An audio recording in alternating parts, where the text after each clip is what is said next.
नमस्कार, आप देख रहे हैं आज का सच और हम हैं यहाँ इस समय वार्ड नंबर 6 में, गांव अंडोली में। समी पुष्कर वार्ड नंबर 6 के वो प्रत्याशी हैं जहां हम ज़्यादातर गांव के लोगों का रुझान भी ले चुके हैं और ज़्यादातर गांव का सर्वे भी कर चुके हैं। कहीं ना कहीं उनकी जो अच्छाई है वो लोगों के चेहरे पर और लोगों के दिलों में कहीं ना कहीं बसी हुई है। जब हमने लोगों से पूछा है कि आप यहाँ से किसे जिताना चाहोगे, वह जिला पंचायत सदस्य की जो सीट है किसकी निकलेगी, तो उनका केवल एक ही जवाब आता है, समी पुष्कर। कहीं ना कहीं समी पुष्कर अपने क्षेत्र के लिए वो चेहरा बन चुके हैं जो कि हर दिलों पर राज करते हैं। और आज हमारे साथ मौजूद हैं गांव अंडोली में समी पुष्कर जी के जो प्रवक्ता हैं। मैं उनसे भी पूछना चाहूँगा कि किस तरह की हवा चल रही है, किस तरह का रुझान चल रहा है। अभी आए हुए हैं वो यहाँ इस समय प्रचार प्रसार कर हमारे साथ मौजूद हैं प्रवक्ता समी पुष्कर जी के। जी, सबसे पहले पूरे वार्ड नंबर 6 के सम्मानित मतदाताओं को मेरा बहुत बहुत प्रणाम, नमस्कार, अभिनंदन। निश्चित तौर पे आपने मुझसे पूछा कि किस तरह की हवा चल रही है, तो आप ये देख सकते हैं कि इससे ज़्यादा बेहतर चंद शब्दों में नहीं बता सकता कि अगर आप रोड पे जाएं और जो मज़दूर हैं जो गेहूं काट रहे हो या रास्ते में जो भी कोई कार्य कर रहे हो, आप एक बार ज़ोरदार आवाज़ लगाएंगे पुष्कर भैया और उससे एक ज़बरदस्त आवाज़ उठेगी, जिंदाबाद जिंदाबाद। इसका मतलब सीधा सीधा है कि लोग एक विचार के साथ में खड़े हुए हैं। मैं अगर ये कहूँ कि मुझे एक निश्चित जाति या निश्चित समुदाय का समर्थन है तो निश्चित तौर पे मेरी नालायकी है। मैं ऐसा पूरी जनता के साथ में सर्व समाज से निश्चित तौर पे मैं उनका आभारी हूँ कि सभी समाजों ने, सभी जाति ने, सभी धर्म संप्रदायों ने भरपूर सहयोग दिया है और एक अच्छे कार्य के लिए आप चल पड़े हैं। आप ये देखेंगे कि आप जब वार्ड 7 में जाते हैं, पूरे वार्ड में आप देखेंगे तो जो पुष्कर हैं प्रत्याशी, वार्ड नंबर 6 में जो प्रत्याशी हैं उनका एक भी पर्चा आप नहीं देखते हैं, लेकिन चर्चाओं में सबसे ऊपर जो प्रत्याशी हैं वो पुष्कर भैया हैं। इसका मतलब ये अकेले व्यक्ति का सामर्थ्य नहीं है, पूरी वार्ड नंबर 6 की सम्मानित जनता ने बहुत अच्छे से पुरजोर समर्थन देके उन्हें इस लायक बनाया है। वार्ड नंबर की जो भी क्षेत्र जनता है वो कहीं ना कहीं ये चाहती है कि हमारा जो नेता है वो समी पुष्कर है और हम उनको अपना नेता मान चुके हैं। कहीं ना कहीं उनकी जीत में ही क्षेत्रीय जनता की जो जीत है वो भी साफ दिख रही है। इनका साफ साफ कहना है कि आप अपने क्षेत्र में, वार्ड नंबर 6 का जो क्षेत्र पड़ता है, आप कहीं भी निकल जाइए, अगर गलती से भी अगर आपने पुष्कर भैया का नाम ले दिया तो जिंदाबाद की आवाज़ हर गली हर गांव से कहीं ना कहीं जरूर निकलेगी। अच्छा, क्या वजह है, क्या कारण है जो लोग इनको इतना प्यार दे रहे हैं, इतना श्रेय दे रहे हैं? ऐसा होता है कि जब हम हर कोई व्यक्ति अपना अलग अलग कार्य करता है, जैसे सारे लोग सब अपने अपने कार्य कर रहे थे, अपनी आज़ादी के लिए, अपनी परेशानी के लिए, सबका दुख था अपना अपना, उस दुख से निजात के लिए वे अपने अपने कार्य कर रहे थे। लेकिन जब पुष्कर भैया के आने के बाद में जो सबका दुख है वो केंद्रीकरण में चला गया है। एक बहुत छोटे से उदाहरण से बता देता हूँ। मान लीजिए 3 व्यक्ति हैं और 3 व्यक्ति कुआं खोदते हैं, उन तीनों व्यक्तियों की क्षमताएं 4-4 फीट कुआं खोदने की हैं और वो नीचे जो पानी है वो 10 फीट पे है, तो 4-4 फीट कुआं खोदकर सब लोग बैठे हुए थे, लेकिन पानी किसी को नहीं, प्यास किसी की नहीं बुझ रही थी, मेहनत सबकी हो रही थी। पुष्कर भैया के आने के बाद में 4 फीट किसी ने खोदा, फिर वो हटा और फिर उस 4 फीट के बाद में दूसरे ने खोदा और फिर 4 फीट। तो कहने का मतलब ये है कि सब लोग एक ही जगह कार्य करके 12 फीट की जो क्षमताएं हैं उसमें 10 फीट पे पानी वो पीने लायक हैं। और मैं निश्चित तौर पर बता रहा हूँ, इसमें कोई द्वेष भावना नहीं, कोई भी ऐसी बात नहीं।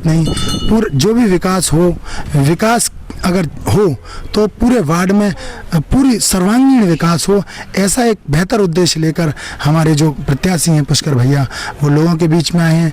लोगों के दुख दर्द और लोगों की समस्या, उनके हक हुकूक मान सम्मान के लिए कार्य कर रहे हैं। बाबा साहब डॉक्टर अंबेडकर ने एक बात कही थी कि मैं रानी के पेट की नसबंदी किए देता हूँ। इसका मतलब राजा रानी के पेट से पैदा नहीं होगा। लेकिन आप देखेंगे बहुत भली बात है कि अब इससे कुछ दिन पहले तक भी ऐसा होता था कि राजा जो है वो किसी तिजोरी से ही निकलता था, विधायक MP MLA किसी तिजोरी से निकलते थे।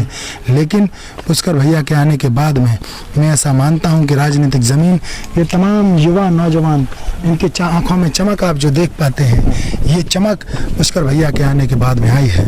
और मैं निश्चित तौर पे ऐसा मैं वादा करता हूँ कि पुष्कर भैया ने ये शपथ ली है कि वो किसी भी सूरत में इन लोगों की आंखों की चमक को वो कम नहीं होने देगा।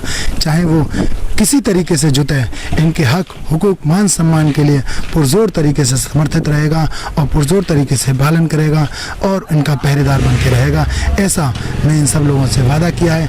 इसीलिए तमाम जनता ज़र्रा ज़र्रा पूरी तरीके से उसे आगे बढ़ाने की कोशिश कर रहा है। और मैं फिर एक बार पूरे वार्ड नंबर 6 की सम्मानित जनता से अपील करूंगा, किसी भी तरीके के भ्रम, किसी भी तरीके से भेदभाव से ऊपर उठकर वोट डालिए, क्योंकि आप जब भी आप किसी तरीके से बटेंगे तो निश्चित तौर पे कुछ बटने में अगर कुछ है तो कटना ज़रूर है। तरबूज भी अगर बटेगा तो इसका मतलब वो पहले से कटेगा। तो आप अगर कटने से बचना चाहते हैं तो बटने से रोकना होगा।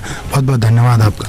अच्छा, कहीं ना कहीं मैं एक बात और पूछना चाहूँगा, जिला पंचायत सदस्य के साथ साथ प्रधानी के चुनाव भी हो रहे हैं और गाँव अंडोली में प्रधान पद के लिए शमी पुष्कर जी के घर से ही उनके जो पिताजी हैं वो खड़े हुए हैं, उनके बारे में क्या कहना चाहेंगे? क्योंकि कहीं ना कहीं एक ही परिवार से जुड़ा हुआ ये 2 टिकट हैं, 2 पद हैं, तो उनकी अंडोली में किस तरह की हवा चल रही है? देखिए, हवा तो आप अच्छे से जानते हैं, इन सब लोगों के चेहरों की चमक और इन सब लोगों के चेहरों पे जो भरोसा है, उससे हवा तो आपको भी जाहिर हो। लेकिन मैं फिर भी बता दूं, बहुत अच्छे से पूरा गांव, सर्व समाज एक धड़े पे है। लेकिन आप जानते हैं कि कुछ लोग हैं जो खुराफाती होते ही होते हैं, तो वो खुराफाती लोगों का मामला है। इस वजह से एक कैंडिडेट भी हैं, लेकिन इस बार एक अंडोली एक बहुत ज़बरदस्त इतिहास रचने को थी। सोने की कलम अंडोली के हाथ में थी जिससे स्वर्णिम इतिहास लिखा जा सकता था, लेकिन हम चूके क्यों? क्योंकि आप जानते हैं कि चिंटू हर जगह मौजूद रहते हैं। तो मैं उनके बारे में सिर्फ इतना ही कहूँगा कि जो वोट करेगा, जो हमारे प्रत्याशी हैं श्री पन्नालाल पुष्कर जी, उन्होंने स्पष्ट कह रखा है, जो वोट देगा उसका भी विकास होगा, जो वोट नहीं देगा उसका भी विकास होगा। और मैं फिर आपके चैनल के माध्यम से श्री पन्नालाल पुष्कर जी के जो शब्द हैं वो आपको संप्रेषित करना चाहता हूँ। उन्होंने ऐसा कहा है कि जो भी 2 प्रत्याशी लड़ रहे हैं वो प्रत्याशी सिर्फ 15 तारीख तक प्रत्याशी हैं, उसके बाद सब भाई भाई हैं। पूरी तमाम मंडली की जनता से एक बार पुरजोर तरीके से उन्होंने समर्थन मांगा है कि किसी भी तरीके की वैमनस्यता या किसी भी तरीके की लड़ाई झगड़े के झंझटों में न पड़ें। इलेक्शन को एक बैलेट पेपर का इलेक्शन समझें, अब उस बैलेट पेपर के इलेक्शन को सड़क पर न लेके आएँ, किसी भी तरीके के विरोधाभास में अपने ऐसा न हो व्यक्तिगत संबंधों को खराब करें। कल को जो इलेक्शन लड़ रहे हैं उनमें से कोई भी व्यक्ति अगर जीतता है, अगर दूसरा प्रत्याशी जीतता है, उसका विचार बेहतर होगा तो फिर साथ वाला प्रत्याशी मिलकर गांव का विकास करेगा, और साथ वाला प्रत्याशी अगर जीतता है तो दूसरा वाला प्रत्याशी मिलकर विकास करेगा। फिर एक बार जनता से पुरजोर अपील कि किसी भी तरीके के लड़ाई झगड़े वैमनस्यता उसके झंझट में न पड़ें। मुश्किल से मुश्किल 2 दिन हैं इलेक्शन के, और 2 दिन में आप किसी भी दुश्मनी में चले जाएं, किसी वैमनस्यता में चले जाएं, ऐसा मैं समझता हूं कि गांव का बेहतर विकास नहीं हो सकता। उन्होंने जो अपील की है श्री पन्नालाल पुष्कर जी ने, और उनका ये मानना भी है कि ये इलेक्शन के बाद एक बेहतर गांव की निर्माण करना है, जिस वजह से ये सब लोग उनके साथ जुड़े हुए हैं। निश्चित तौर पर गांव का भी विकास हो पाएगा। रही बात एक पद की, एक लोगों के साथ में, तो श्री पन्नालाल पुष्कर जी ने एक छोटी सी मीटिंग आयोजित करके सब समाज से ये कहा है कि अगर कोई बेहतर प्रत्याशी भी है तो वो इलेक्शन लड़े, उनका नहीं है। लेकिन एक सपना जो फिर कहा कि चाहे वो प्रधानी सही, चाहे राजनीति सही, किसी तिजोरी से निकलकर किसी झोंपड़ी में बिठाने का जो सपना है वो करना है। जैसे गंगा आसमान से उतरी तो भगवान शिव की जटाओं में आके ठहरी, क्योंकि उसका झटका नहीं झेल पाती थी।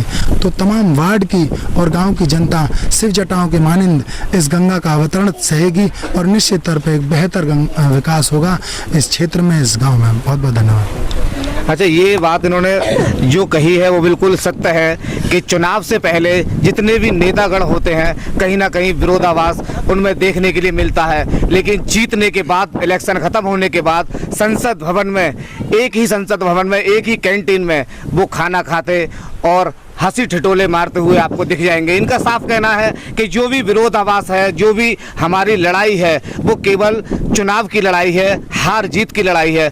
इसको जमीनी लड़ाई ना बनाने की कोशिश करें और जो मेल प्रेम हमारा जो पहले था वो चुनाव के बाद हमेशा बना रहेगा। और भी यहाँ गांव के लोग मौजूद हैं, मैं उनसे भी कुछ पूछना चाहूँगा क्योंकि ये हमारा फर्ज बनता है। क्या नाम है आपका? जसपाल सिंह। जसपाल जी, यहाँ इस समय किसे जिताना चाहेंगे आप? पुष्कर जी को, श्री पन्नालाल पुष्कर।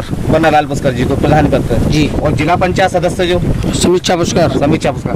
देखिए, कहीं ना कहीं हम इस गांव का पहले भी सर्वे कर चुके हैं और इस गांव के गली गलियों में हम घूम चुके हैं और इसके बाद आज भी हमने लगभग 8-10 गांवों में भी सर्वे किया है, लेकिन सभी का एक ही रुझान है, एक ही नाम सबके दिमाग पर छाया हुआ है, शमी पुष्कर। कहीं ना कहीं कुछ ना कुछ तो वजह रही होंगी, कुछ ना कुछ तो अच्छा ही होंगी जो पब्लिक के दिमाग में, जो पब्लिक के दिलों में जो जगह बनाई है। और यही कारण होगा कि जिला पंचायत की जो सीट है वार्ड नंबर 6 की, वो एक ऐतिहासिक जीत मानी जाएगी, क्योंकि कहीं ना कहीं ये अंडोली के लिए, विकास के लिए एक नया जरिया और एक नई दिशा खुलने जा रही है। बने रहिए हमारे साथ। मैं हैप्पी राजा, आज का सच। पुष्कर भैया, पुष्कर भैया, पुष्कर भैया, पुष्कर भैया, पुष्कर भैया।